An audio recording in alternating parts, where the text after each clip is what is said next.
po si Maricel Graho. Halos 2 buwang nakaratay sa pagkakaroon ng sakit na hindi maintindihan kung saan nagmula.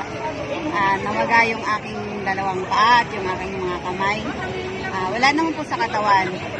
So maraming ang gamot na ibinigay pero wala pong nakarelieve sa pain na sobrang naramdaman ko.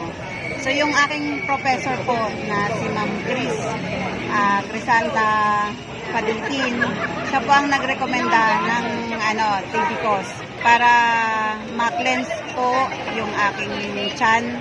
Dahil lahat po ng aking kinakain at iniinom ay inilalabas ko lang po through urine.